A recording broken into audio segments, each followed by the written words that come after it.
మీ ఎలాంటి వ్యాపార ప్రకటనలకైనా వెంటనే మా ఛానల్ సంప్రదించండి. నమస్తే. ఈరోజు మన స్టూడియోలో ప్రముఖ ఆధ్యాత్మికవేత్త ఆస్ట్రో న్యూమరాలజిస్ట్ జయప్రద గారు మనతో ఉన్నారు. మేడం గారితో మాట్లాడేద్దాం. నమస్కారం. నమస్తే అమ్మా. శ్రీమాత్రే నమః. సెప్టెంబర్ మాసం విశేషంగా వృషభ రాశి వాళ్ళకి ఏ విధంగా ఈ మాసం కలిసి రాబోతుంది? గ్రహణం తాలూకు ఇంపాక్ట్ పాజిటివ్గా ఉంటుందా, నెగిటివ్గా ఉంటుందా? ఓవరాల్గా ఎలాంటి జాగ్రత్తలు తీసుకోవాలి? తప్పకుండా గ్రహణం తాలూకా ఇంపాక్ట్ పాజిటివ్ అంటే పాజిటివ్ అనేది ఎవరికీ ఉండదు నాన్న. అన్ని రాశులకి నెగిటివ్ ఇంపాక్ట్ ఉంటుంది. అయితే కాదు పరిమాణం అంటే ఏంటంటే 100% అనుభవించే వాళ్ళు 70%, 80% లాగా వృషభ రాశి వాళ్ళు 50% అనుభవించాలి కంపల్సరీగా. ఎందుకంటే ఇంపాక్ట్ అనేది ఒకటి, గ్రహణం అనేది ఎప్పుడు కొన్నా మనని ఇబ్బంది పెట్టేదే కానీ మనకి అదృష్టాన్ని మేలు చేసేది కాదు. అయితే ఈ రాశుల ప్రకారం చూసుకుంటే ఇది ఆ రాశిలో జరుగుతుంది. సో మనకి దశమ స్థానంలో అవుతుంది, వృషభ రాశి వాళ్ళకి దశమ స్థానంలో అవుతుంది. సో మేషరాశి వాళ్ళకి లాభస్థానంలో అవుతుంది, కానీ లాభాలు వస్తాయి. దశమ స్థానంలో అవుతుంది కానీ ఖర్చులు పెరుగుతాయి. ఇలాంటివి చెప్తుంటాం. సో ఏదున్నా ముందు అయితే ఆ గ్రహంలోకి ఇంపాక్ట్ ముందు చంద్రగ్రహణం కనుక ఖచ్చితంగా ఆరోగ్యం మీద ఎఫెక్ట్ చూపిస్తుంది. చంద్రగ్రహణం ఎప్పుడు కూడా ఆరోగ్యం మీదే, ఆరోగ్యాలు జాగ్రత్త కాపాడుకోవాలి. ఆరోగ్యం విషయం మీద ఒక 6 నెలలు ఆహార నియమాలు పాటించాలి. ఇలా ఆహార నియమాలు పాటించే వాళ్ళకి గ్రహం ఒక ఇంపాక్ట్ తగ్గుతుంది, లేకపోతే ఎక్కువగా ఉంటుంది. అది రెండోది ఏంటంటే వృషభ రాశి వారికి ఈ మాసంలో తృతీయ స్థానంలో శుక్రుడు రాశాధిపతి వెళ్ళి తృతీయ స్థానంలో పడడం వల్ల ఏంటంటే కాస్త సుఖంతో కొంచెం దూరం అవుతుంది. పనులు కాస్త కొంచెం పెరుగుతాయి, బాధ్యతలు పెరుగుతాయి అనుకోవాలి. పనులు అంటే బాధ్యతలు, కాస్త బాధ్యతలు పెరుగుతాయి. ఇప్పుడు ఒక ఇంట్లో వివాహం అయ్యి కోళ్ళు వచ్చిందనుకో ఆటోమేటిక్గా బాధ్యత పెరుగుతుంది. అలాంటి బాధ్యతలు అంటే మంచి బాధ్యత, చెడు బాధ్యతలు అయితే కాదు. ఒక ఉద్యోగం ప్రమోషన్ వచ్చింది, ఆ ప్రమోషన్ ఇస్తే వాళ్ళకి ఖచ్చితంగా దాని తగ్గ వర్క్ ఉంటుంది. ఒక శాలరీ హైక్ చేశారు, ఖచ్చితంగా దాని తగ్గ వర్క్ ఉంటుంది. అలాంటి ఒత్తిడితో కూడిన వర్క్స్ వీళ్ళకి ఎక్కువగా ఉంటాయి ఈ మాసం అంతా. అది కూడా మంచివే, చెడు అయితే కాదు. సో మంచి ఫలితాలకి ఈ వర్క్ లోడ్ అనేది కొంచెం ఎక్కువగా ఉండి టైంకి ఆహారం తినే అవకాశం ఉండదు, టైంకి ఏ పనులు చేసే అవకాశం ఉండదు. కొంచెం బిజీగా తెలియకుండా తిరుగుతూ ఉంటారు. ఎందుకు తిరుగుతున్నారో, ఏం చేస్తున్నారో, దేనివల్ల ఇలా జరుగుతుందో అనేది వాళ్ళు గుర్తించడానికి మాసం అయిపోతుంది. అలాంటి పరిస్థితి ఈ మాసంలో వీళ్ళకి ఉంది. ఎందుకంటే వీళ్ళకి ఎంతమంది చూసుకున్నా కర్కాటక రాశిలో శుక్రుడు, తర్వాత సింహరాశిలో కేతువుతో కలిగిన బుధుడు ప్లస్ రవి. అయితే వీళ్ళు మళ్ళీ 13 తారీఖు నుంచి కుజుడు మారుతాడు, కొంత రిలీఫ్ వస్తుంది. అలాగే రవి మారుతాడు 17 నుంచి, కాస్త రిలీఫ్ వస్తుంది. కాస్త ఆరోగ్య విషయంలో కొంచెం జాగ్రత్తగా ఉండడము చేసుకుంటూ వెళ్తే రవి మారగానే కొంత అనుకూలంగా కల్పించే అవకాశాలు ఉన్నాయి. కాకపోతే ఏంటంటే చతుర్థ స్థానంలో ఉన్నప్పుడు కాస్త తల్లిదండ్రులు కానీ ఇంట్లో ఉండే సంతానం విషయంలో కానీ కాస్త ఆరోగ్య సమస్య, అనారోగ్య సమస్య కాస్త వేధిస్తూ ఉంటుంది. ఏమి జరగదు అక్కడ, కానీ ఏదో రకమైన బాధతో ఏదో ఒక రకమైన బాధ్యత తీసుకోవాలి. చెప్పాను ఆ బాధ్యత ఇంట్లో ఇంకా ఉద్యోగం లీవ్ పెట్టి ఇంట్లో ఉండాల్సిన అవసరం ఉంటుంది. అది కూడా ఒక బాధ్యత వాళ్ళకి, అలా ఉండే అవకాశం ఉంటుంది. ఇవన్నీ ఏంటంటే మనం ఇప్పుడు ఏదో గోచర రీత్యా జరిగే ఫలితాలు చెప్తున్నాం. సో ఇంకో కొంచెం మంచి ఫలితాలు ఏమున్నాయంటే వీళ్ళకి విదేశాల కోసం ప్రయత్నం చేసే వాళ్ళకి యోగ్యంగా ఉంది, వాళ్ళకి మంచి అవకాశాలు ఉన్నాయి. తర్వాత ట్రేడ్ బిజినెస్ చేసే వాళ్ళకి కాస్త మిశ్రమ ఫలితాలు ఉన్నాయి, కానీ బాగుంది. అదే వాళ్ళ పర్సనల్ జాతకం చూపించుకుంటే బెటరు. సో మామూలుగా అయితే వాళ్ళకు కూడా కాస్త అనుకూలంగా ఉంది. విదేశాల్లో ఉండే వాళ్ళకి కాస్తంత అనుకూలమైన పనులు జరిగే అవకాశం ఉంది. ఫాస్ట్గా ఏదనుకుంటే అది జరుగుతుంది. ఈ గ్రహం తర్వాత ఇంకొంచెం బలంగా పెరుగుతుంది వాళ్ళకి, ఇంకా బాగా చేస్తామని అనుకుంటారు. ఇవి కొంచెం జరిగే అవకాశం ఖచ్చితంగా ఉంది. అయితే అందరికీ కాదు, ఇది కొన్ని జాతకాలకి మాత్రమే, అంటే కొన్ని లగ్నాలకి మాత్రమే. సో వాళ్ళకి ఆ లగ్నాలు లేకపోతే కాస్త విరుద్ధంగా జరుగుతాయి. ఎందుకంటే గ్రహణం ఇంపాక్ట్ అనేది వీళ్ళ మీద ఖచ్చితంగా ఉంటుంది. దానివల్ల కాస్తంత ఇబ్బంది ఎక్కువగానే కనిపిస్తుంది. ఇది వీళ్ళకి. ఇంకా వీళ్ళకి భూమి గురించి సంబంధించిన విషయాల్లో అయితే మంచి అవకాశాలు ఉన్నాయి.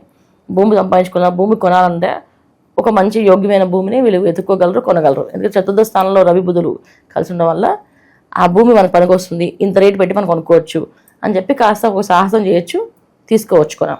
ఏదైనా కన్స్ట్రక్షన్ ఫీల్డ్లో ఉన్న వాళ్ళకి ఇంకొంచెం మంచి లాభాలు వచ్చే అవకాశం ఖచ్చితంగా ఉంది. ఆర్థిక పరిస్థితి ఎలా ఉంటుందంటారు? ₹1 ఏదన్నా దాచుకోగలిగే పరిస్థితులే ఉంటాయంటారా? అంటే ఆర్థిక పరిస్థితి ఎవరికి కూడా బాగుండదు. ఎందుకు అంటే రూపాయి దాచుకునే పరిస్థితి ఇప్పుడు కనిపించట్లేదు. ఇప్పుడున్న పరిస్థితికి, గ్రహణ స్థితికి అలా ఉంది ప్రస్తుతం.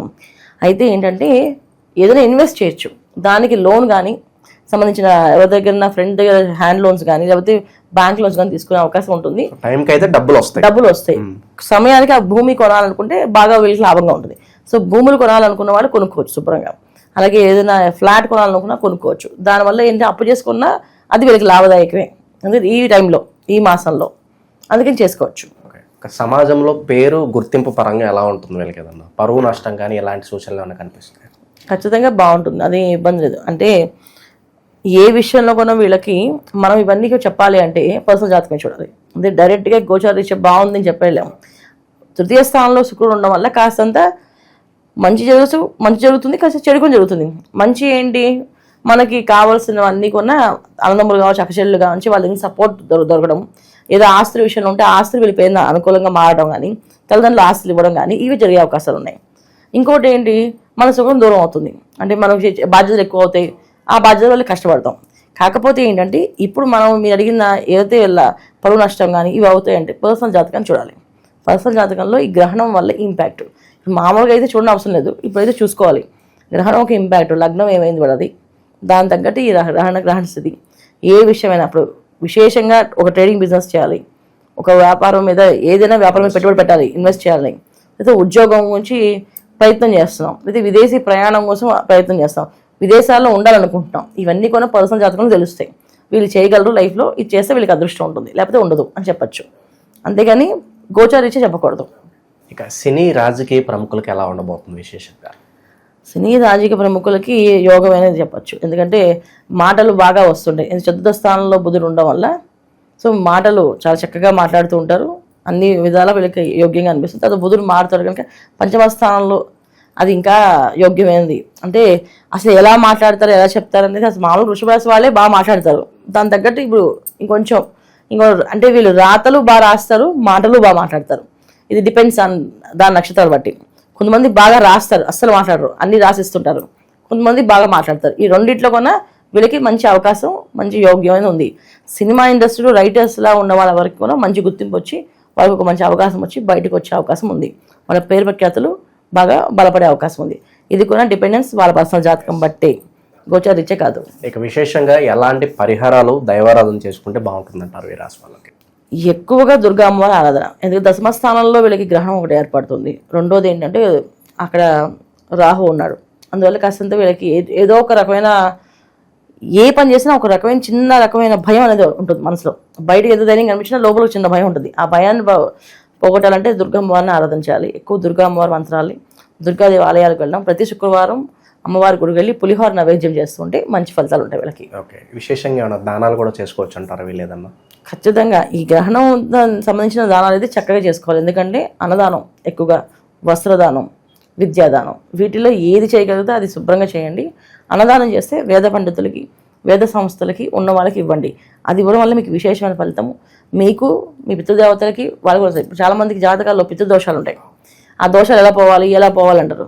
సో వేద బ్రాహ్మణులకి చేస్తే ఖచ్చితంగా మనకి ఆ దోషం నుంచి బయటపడే అవకాశం ఉంటుంది, ఒక మార్గం దొరుకుతుంది, వాళ్ళకు ఒక వెలుగు చూపించే వాళ్ళం అవుతాం. అందుకనండి చేయాలని ఇంట్రెస్ట్ ఉన్న వాళ్ళు చక్కగా మనం శృంగేరి మఠం, కంచి మఠం ఇవన్నీ ఉన్నాయి. కాదు మన కళ్ళతో చూసి మా చేతితో మేము ఇవ్వాలనుకుంటే మమ్మల్ని సంప్రదించండి, మేము మీకు చూపిస్తాం. ఆ మఠాలకు వెళ్ళి మీరు ఇవ్వచ్చు హ్యాపీగా. ఓవరాల్గా వృషభ రాశి వారి పరిస్థితి సెప్టెంబర్ మాసం ఏ విధంగా ఉండబోతుందో మీ మాటలో చాలా బాగా వివరించారు. ధన్యవాదాలు. నమస్తే మా శ్రీమాత్రే నమః.